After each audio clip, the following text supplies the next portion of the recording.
প্রতিদিনের ব্যস্ততম দিন কাটাতে কাটাতে মানুষ একসময় ভীষণভাবে ক্লান্ত হয়ে যায়। শারীরিক ক্লান্তির পাশাপাশি মানসিক অবসাদ আমাদের মনকে ভীষণভাবে বিষাদগ্রস্ত করে ফেলে। তাই আমাদের মানসিক ক্লান্তিকে দূরে রাখার জন্য মাঝে মাঝে কোথা থেকে ঘুরে আসা ভীষণ প্রয়োজন।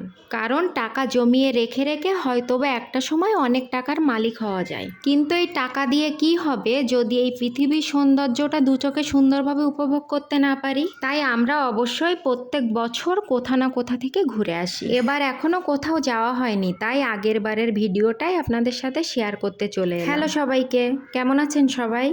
এর আগের বছর আমরা 3 জায়গাতে ঘুরতে গিয়েছিলাম। বর্ষার মৌসুমে হাওড়ে গিয়েছিলাম এবং ডিসেম্বরের শেষে গিয়েছিলাম সাজেক এবং সেন্ট মার্টিন।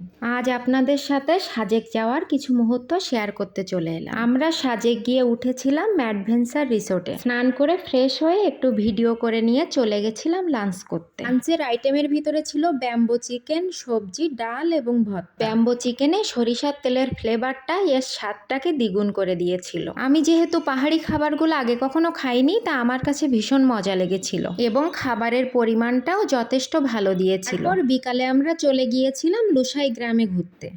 এখানে পাহাড়িদের জামা পরে নিজেকে পাহাড়ি কন্যা লাগছিল। এখানে 100 টাকার বিনিময়ে এই জামাগুলো আপনারা কিছুক্ষণের জন্য পরিধান করতে পারবেন। লুসাই গ্রাম থেকে ফেরার পথে আমরা চলে গিয়েছিলাম হ্যালিপ্যাডে ঘুরতে। এই জায়গাতে বিভিন্ন ধরনের খাবারও পাওয়া যায়, আর এখান থেকে চারপাশের পাহাড়গুলাও ভীষণ সুন্দর লাগছিল। তারপর রাতে আমাদের জন্য আয়োজন ছিল বারবিকিউ পার্টির। আপনারা চাইলে আমাদের মতো মজা করে নিজেরাও বারবিকিউ পার্টি করতে পারেন। দেখুন কি মজা করে আমি বারবিকিউ চিকেন বানাচ্ছিলাম। রাতের ডিনার শেষে এসে আমি একটু দোলনাতে বসে কিছু ভিডিও করে নিলাম।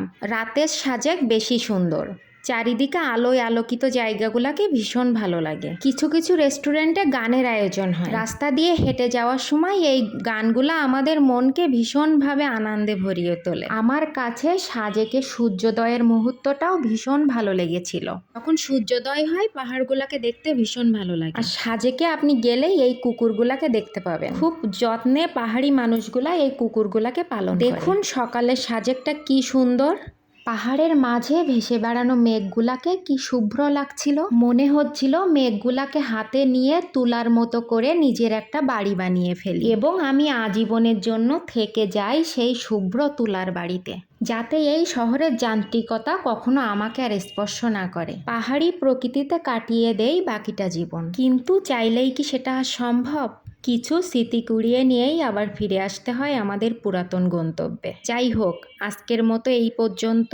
দেখা হবে পরবর্তী কোনো ভিডিওতে। ততক্ষণ সবাই ভালো থাকবেন আর প্রমাস স্টোরির পাশে থাকবেন।